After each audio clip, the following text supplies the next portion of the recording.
Shannon Sharpe would talk about his infamous Katt Williams interview, which is now the most viewed podcast interview in YouTube history, sitting at just over 70 million viewers.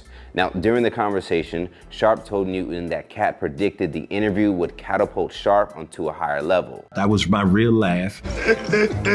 And then I realized, oh, they're laughing at my laugh. And then it became like, all you have to do is do that laugh, and they would laugh. And it was like, oh no. I always am attracted to an alpha male.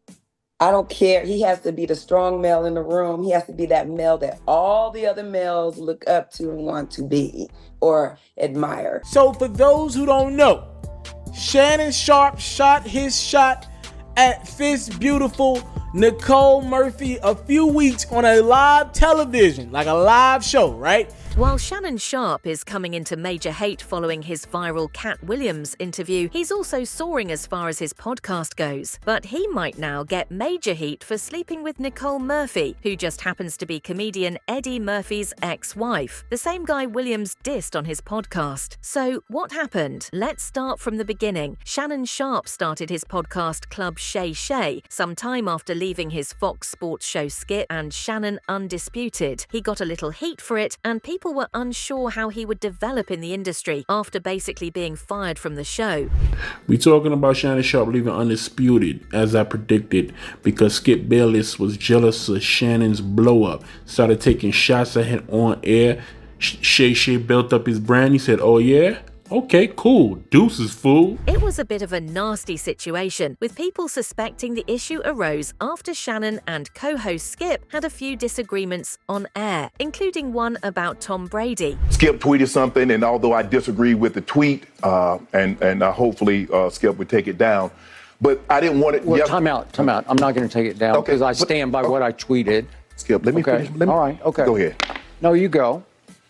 Go ahead, let's go, Jen. Okay. I mean, I cannot even get through a monologue without you interrupting me. Well, you could have came back, Skip. Well, I thought, Skip, just let. I didn't know you were going to bring up No, this. I was just going to say, Skip, I didn't want to yesterday to get into a situation where DeMar Hamlin was the issue. We should have been talking about him and not get into your tweet. That's what I was going to do. But you can't even let me finish my opening monologue without you interrupting. Okay. I was under the impression you weren't going to bring this up because nobody here had a problem with that tweet. No.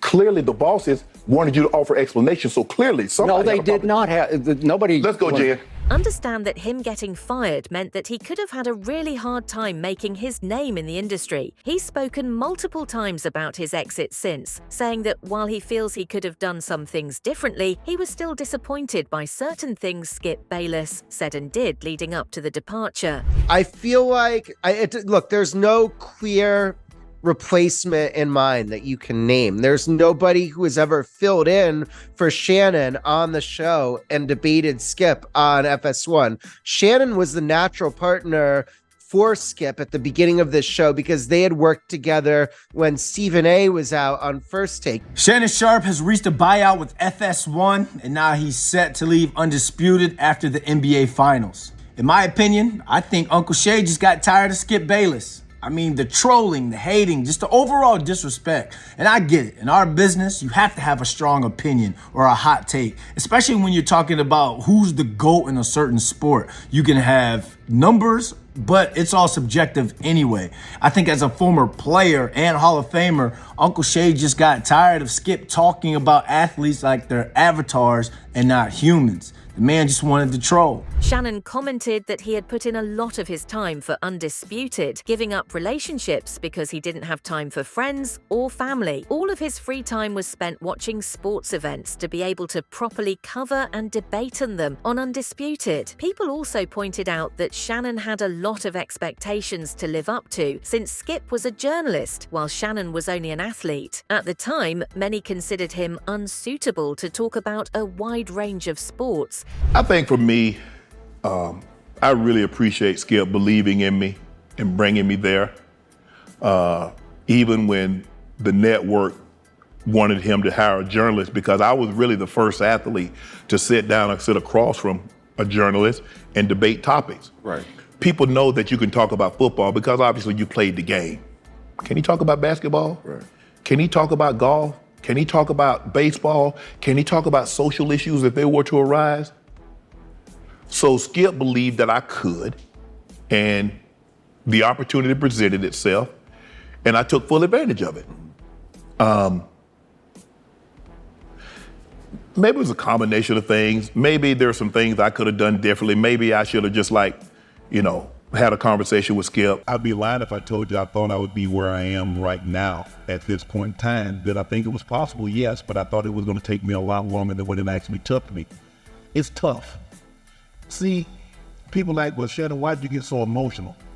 Because if you knew what I put into that job, you would understand it. Yeah. You see, the greater the expectation, the greater the hurt when it doesn't work out. Yeah. And I poured so much into that. I gave up everything. I lost relationships because I couldn't go out to dinner. I couldn't go to vacations. I couldn't do that because I have to watch all the sporting events because I got to be able to talk about them on television and talk about them expertly. So it cost me a lot. But while he appreciated Skip giving him the opportunity to host with him, he was hurt by what he said about his career. He was referring to when Shannon had commented on Tom Brady playing worse than he used to, and Skip retorted by saying his record was better than Shannon's when he used to play in the NFL. See, if somebody else had said what Skip said, I wouldn't have batted an eye. But we're supposed to be teammates. Yes, sir. And I think that's what hurt me more than anything. My teammate, that's what he thought of me. It's kind of like when somebody else says something like, nothing gets you more upset than when your boys hit you. Or somebody who really, you said 4 names. I know one of them was Sterling Sharpe. Yeah, like my homeboy, and I know like we and my homeboys, we joke a lot. But I know where not to go. It's to a degree. Yes, you can joke. Still, he managed to come out on top. He started Club Shay Shay by inviting a number of his celebrity friends, including Steve Harvey. But his breakout moment came when comedian Katt Williams made an appearance and said a long list of unfiltered remarks about a lot of people. Next, let's talk about Eddie Murphy. He's one of the most well-known comedians of all time, becoming iconic for his laugh at one point. Even Will Smith called him an icon. He's someone right up there with the greats. That was my real laugh. And then I realized, oh, they're laughing at my laugh. And then it became like, all you have to do is do that laugh, and they would laugh. And it was like, oh no. And I really made myself stop laughing. Like, I don't laugh like that anymore. And it's a strange thing as a human being to have to adjust something as natural as that, where you go through, I can't laugh like that because people always look over and say that, oh, that's it. And once I was going into a hotel and a guy came to me and said, you still got that laugh? And I was like, what? He said, you still got that laugh? And I said, yeah. He said, hey man, was that computers? He asked me, was it computer? I didn't even know what to say.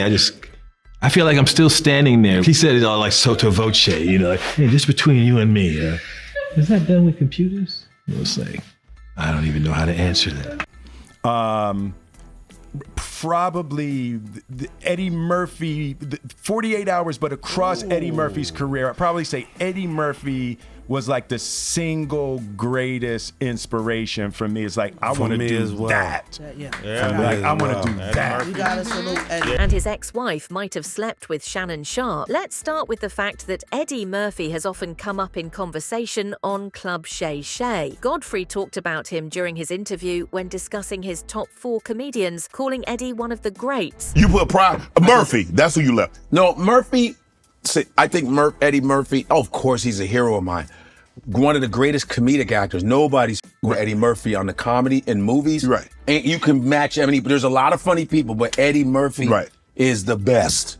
I don't think I've seen Eddie Murphy enough as far as specials and stuff. Okay. But Eddie is up there. Well, you said top 4. That's bullshit. It should be top 5. In another interview, Terry Crews talked about the comedian's gigantic home, saying he didn't even know people lived like that. A storm with Eddie's former wife, didn't it feel awkward? Especially since they know a lot of mutual people. Eddie and Nicole were involved for almost 2 decades and share 5 children together. You all stay in contact with your exes?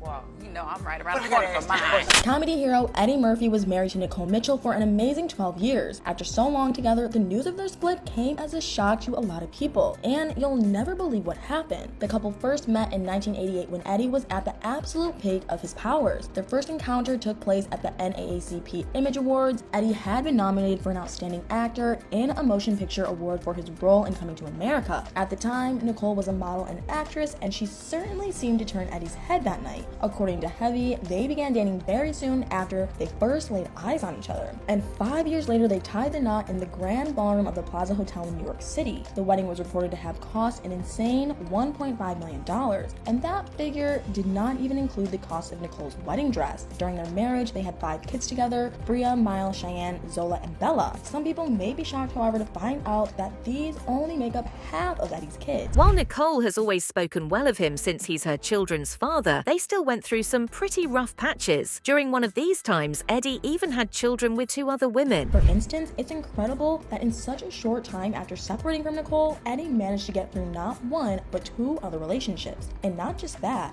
he also managed to father 2 more children in the window between his first and second time with Nicole. But honestly, what might be more surprising is that Nicole took him back after all of that. I mean, a lot of people probably had some pretty strong opinions about her decision at that time. But whatever the case, they eventually did reunite, and in 1993, they got married. This came during a period of struggle in Eddie's career. After becoming a stand-up sensation and box office gold in the 80s, the 90s saw Eddie's star start to fade. She went through a hard time after ending a 17-year-long relationship, but she's managed to build herself back. Despite this, it seems that their post-breakup relationship was in pretty good shape. In 2012, Nicole gave an interview to Radar Online to promote her reality show, Hollywood Exes. The show was about ex-wives who had to rebuild their lives after leaving their famous husbands. Despite this, Nicole had only good things to say about Eddie, who she described as a friend. She explained that since he was her baby's dad, she was still in frequent contact with him. And she said that they had a great relationship, which she felt was really important when kids were involved. But despite claiming that they were all good and happy to be in the same room, Nicole did say that the show was like therapy for her, which kind of suggested that she wasn't totally healed after the end of her 17-year-long relationship. And Shannon Sharpe has often remarked on how attractive she is. It came to a head when she mentioned him during an interview when talking about what sort of man she liked. I always am attracted to an alpha male.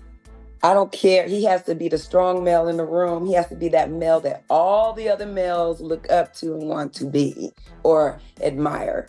That's just my thing. I can't stand a weak man. I can't stand it. What is a weak man? Because I want fellas, because this is like my sector. What is a weak man? I like a go-getter. I like a man that's got his stuff